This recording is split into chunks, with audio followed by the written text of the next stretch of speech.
My name is Brianna Cole. I was 18 years old when my parents decided I was no longer their daughter, just a tenant who happened to share their last name. Life looks stable now. I'm writing this years later from a place I built myself. But that spring still clings to me in ways I didn't understand back then, like a bruise you don't notice until you touch it. I turned 18 in March. By April, I was paying $400 a month to sleep in the same bedroom I'd had since I was 6. 3 days after my birthday, my father sat me down at the kitchen table like he was conducting a business meeting. No cake, no congratulations, just numbers. Adult rent, he said, tapping the table once. 400, due on the 1st, cash. Food wasn't included. My mother sat beside him, nodding slowly like this was normal. Like this wasn't them charging their daughter for existing. Every month after that, I left an envelope on the counter before work. My father counted it in front of me. Slowly. Deliberately. Like I needed to be reminded of my place. I wasn't lazy. I'd never been. I graduated high school with a 3.7 GPA while working since I was 16 at an auto parts store. I opened, I closed, I covered shifts.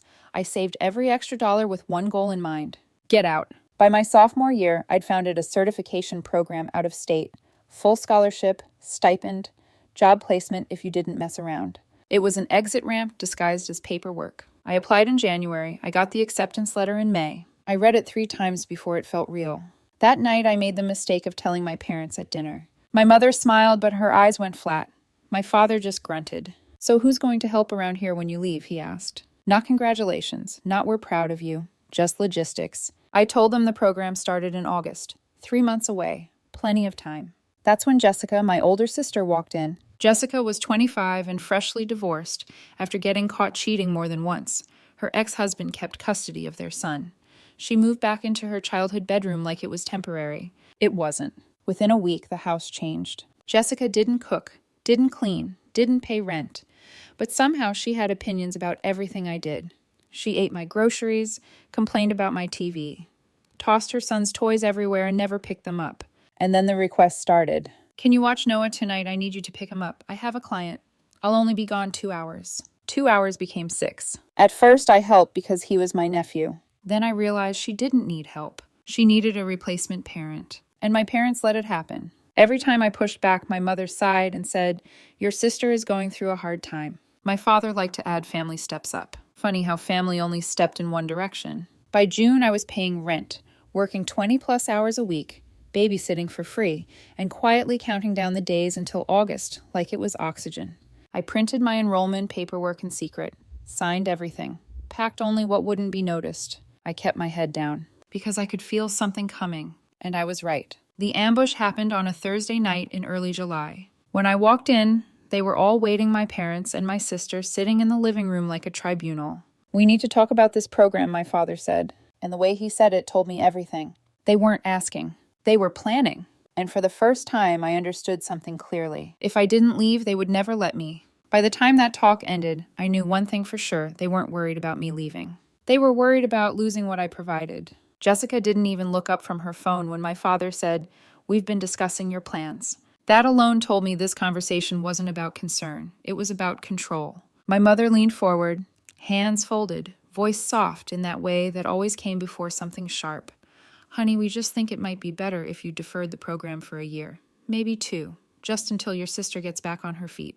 I looked at Jessica. She was scrolling relaxed, not even pretending this mattered to her. Gets back on her feet, how, I asked. She doesn't work consistently. She doesn't pay rent.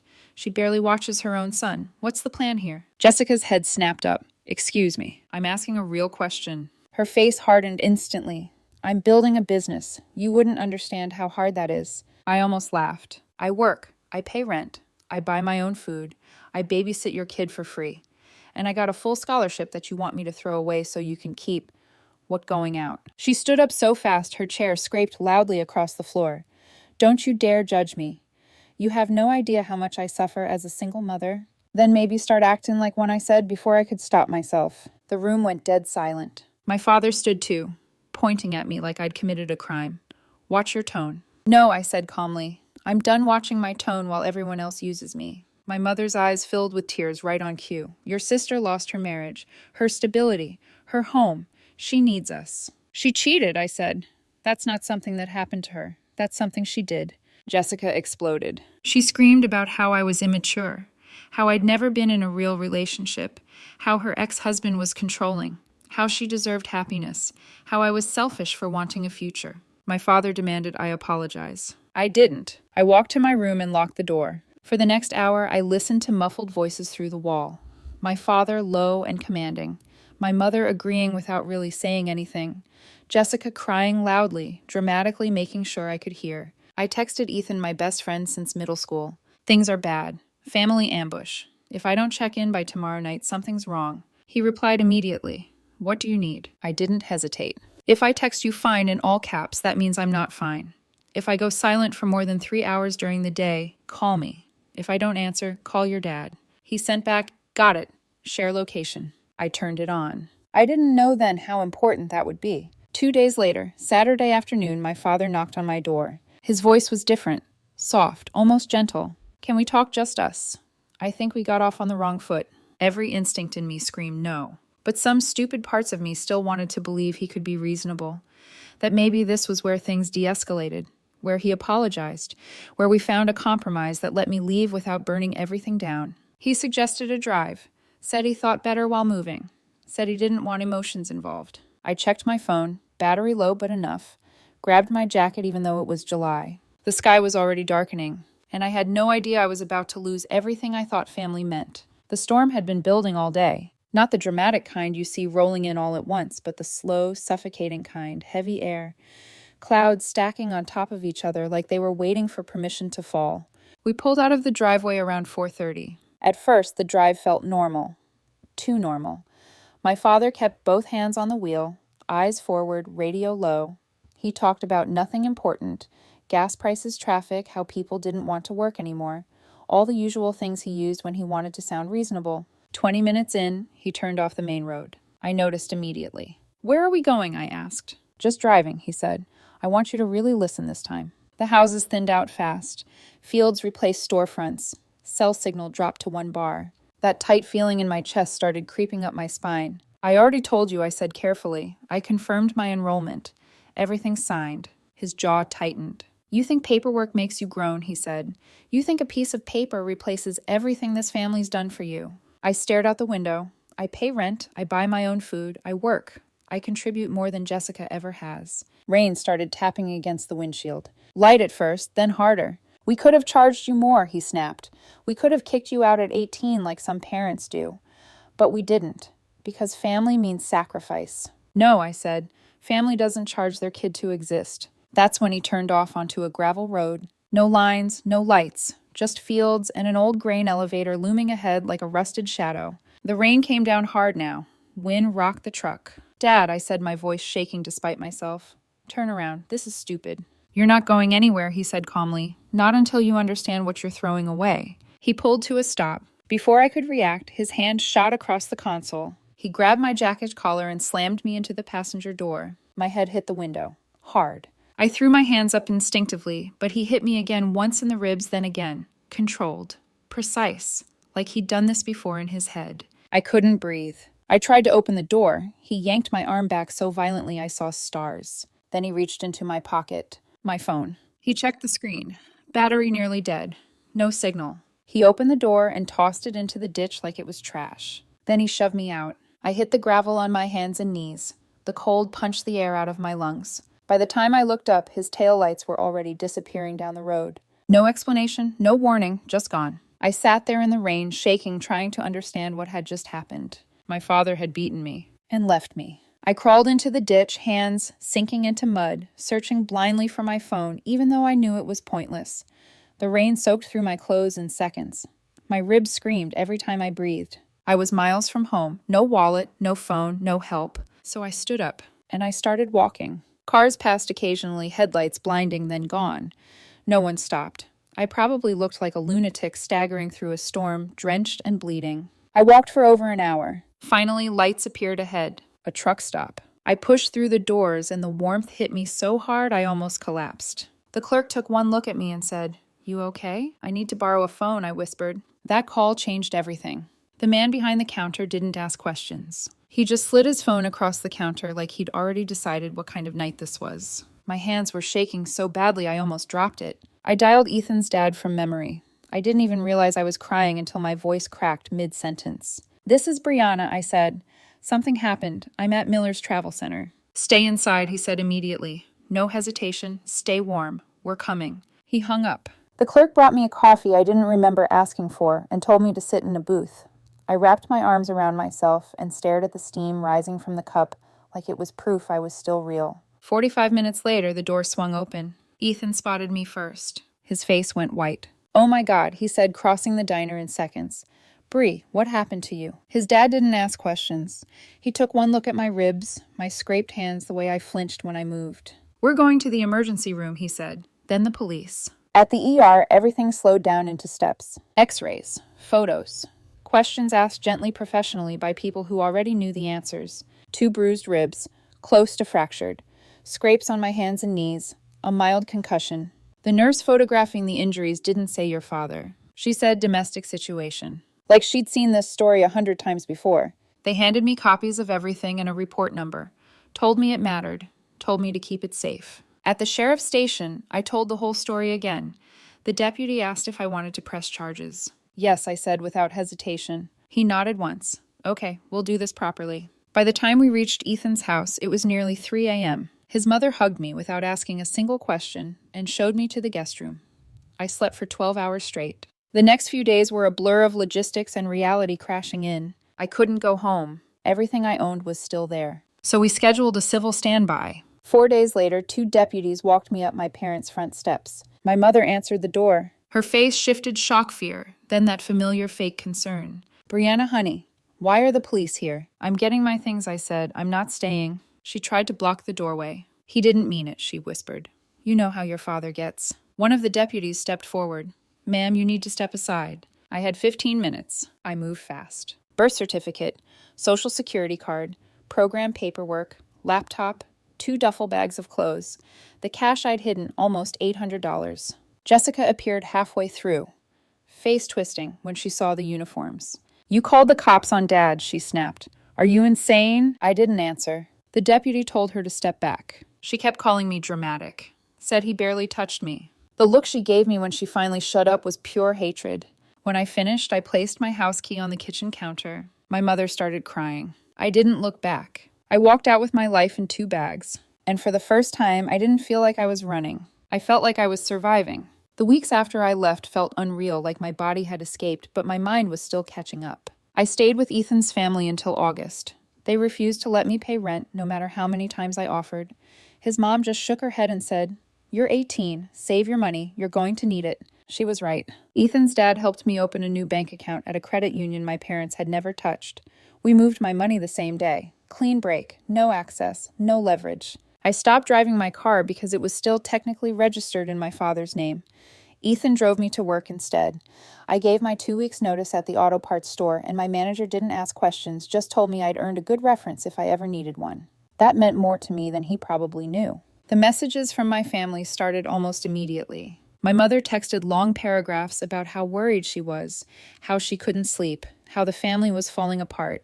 When I blocked her number, she started using others' friends' phones, prepaid numbers, distant relatives. Jessica never apologized, she just accused. I saved everything. The victim's advocate told me documentation mattered, especially if things escalated. They didn't escalate, they just lingered. The legal process moved slowly. The district attorney reviewed everything: medical records, photos, my statement. Family assault cases were complicated, they told me, but the evidence helped. In the end, my father took a plea deal. Misdemeanor assault, probation, mandatory anger management, no jail. It wasn't justice the way movies portray it, but it was something permanent, a record, a crack in the image he'd spent his life protecting. By then, I was already gone. Ohio wasn't easy, but it was mine. The program was intense. Classroom instruction in the mornings, hands-on training in the afternoons, studying late into the night. My hands were always sore, my back always hurt, but for the first time, the effort felt like it was for me. I lived cheap. Rice, beans, ramen, a used car that rattled but ran, a part-time job on weekends to rebuild savings. That's where I met Daniel. He was quiet at first, observant, the kind of man who listened more than he spoke. We bonded over exhaustion and shared coffee at 6 a.m. Eventually, we bonded over everything else. When I told him about my family, He didn't flinch. That wasn't love, he said simply. That was control. I didn't realize how much I needed to hear that. Slowly, things stabilized. The harassment faded. The silence replaced it. And I started to breathe again. About a year into the program, something shifted. Not around me, but back home. I didn't hear about it at first. I was too busy surviving. Too busy learning how to weld clean lines, how to read blueprints, how to keep my hands steady even when my body was exhausted. Too busy building something solid out of nothing. The paid internship started in month 6. 40 hours a week at a fabrication shop that built industrial components. Real work, real deadlines, real expectations. I came home every night covered in grime, hands aching, brain buzzing. I'd never felt more capable.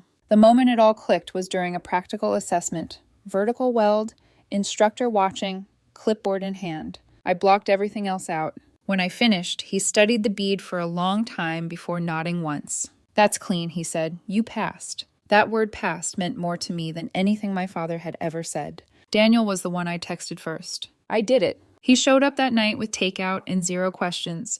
Just a quiet smile and a kiss on my forehead like he'd always known I would. The family messages had stopped by then. No more guilt tripping. No more flying relatives. Just silence. I thought that was the end of it. Then one afternoon at work, my phone buzzed. Unknown number. Hometown area code. I almost ignored it. Something told me not to. "Brianna, it's Lauren, your cousin. I know this is random, but I need a quote on some custom fabrication work. Your company came up, and then I saw your name." Small world. We talked business for a few minutes. Legit project, real work. Then her voice shifted. "Listen, I don't know if you want to hear this, but things got really bad after you left." I leaned back in my chair. "Go on." She didn't dramatize it, didn't soften it either. After the police report became public, people in town found out. My father wasn't fired, but he was quietly sidelined. Promotions vanished. Respect evaporated. He took early retirement with reduced benefits. Then came the stroke. Not fatal, just devastating. Left side weakened. Speech slurred when tired. Independence gone. My mother went back to work part-time to keep up with bills. And Jessica lost custody completely. Her ex-husband had documented everything, missed visits, dumped responsibilities and stability. The judge didn't hesitate. She moved out of state with someone she met online. Barely called her own child. I thanked Lauren for telling me, sent the quote, hung up. I didn't feel happy. I didn't feel guilty either. I felt finished. 2 days later, my mother called. Her voice sounded smaller than I remembered. "Brianna, I know I have no right, but your father isn't doing well. I'm doing everything alone. I thought maybe you could come visit. Maybe we could start fresh." Silence stretched between us. "You told me I was being dramatic," I said finally. When I had bruised ribs, she cried. Then came the real reason. "We're struggling. The bills, the medications, if you could help a little." "You abandoned me first," I said. "I'm not giving you anything." I hung up. That night I cried harder than I had in years. Daniel didn't say a word. He just held me. A week after that call, I made a decision I hadn't planned on making. I wasn't going back to fix anything. I was going back to close it. Daniel offered to come, but I asked Ethan instead. He didn't ask why, just said I'll drive. We made it a day trip. I didn't warn my mother. The house looked worse than I remembered, paint peeling, lawn patchy, the whole place sagging like it was tired of pretending. When my mother opened the door, her face went slack. "Brianna," she whispered, "you came." I stepped back when she reached for me. "I'm not staying." She nodded, already crying, and led us down the hallway. They'd turned the back bedroom into something between a hospital room and a storage unit. Equipment everywhere. That smell medicine and stagnation. My father was propped up in bed. Smaller. Grayer. Half his face slack. One arm curled uselessly against his chest. His eyes widened when he saw me. "Bree," he slurred. I stayed at the foot of the bed. He tried to sit up and failed. His good hand clenched the sheets. "I'm sorry," he said, broken and quiet. "I regret everything." "Don't," I said calmly. "You'll tire yourself out." My mother sobbed behind me. "I'm not here to forgive you," I continued. "I already know I never will." He cried, couldn't even argue. "I spent my whole life wishing you'd treat me like I mattered," I said. "Instead, you taught me exactly where I stood." I paused, then finished softly. "Now you don't get access to the woman I became despite you." I turned and walked out. My mother chased me to the door. "He's still your father. Can't you find it in your heart?" "He made his choice," I said. "So did I." I didn't look back. Part 8. The life that came after. The drive back was quiet. Not heavy, just done. We stopped at a truck stop halfway. Ethan asked if I was okay. "I am," I said, and I meant it. Back in Ohio, life kept moving. I finished the program with high marks, got hired full-time at a manufacturing plant in Columbus. Better pay, benefits, a future. Daniel and I moved into a small apartment. Thrifted furniture, mattress on the floor for a while. It felt like freedom. The savings grew. The credit score climbed. I bought a used truck and paid it off early. My family never called again, and that was fine. 3 years after I'd been left on the side of a road, I had a career, a partner who loved me, friends who showed up, and a life built on effort, not fear. Not bad for a girl who was supposed to know her place. If you made it this far, thank you for listening. If this story meant something to you, don't forget to subscribe.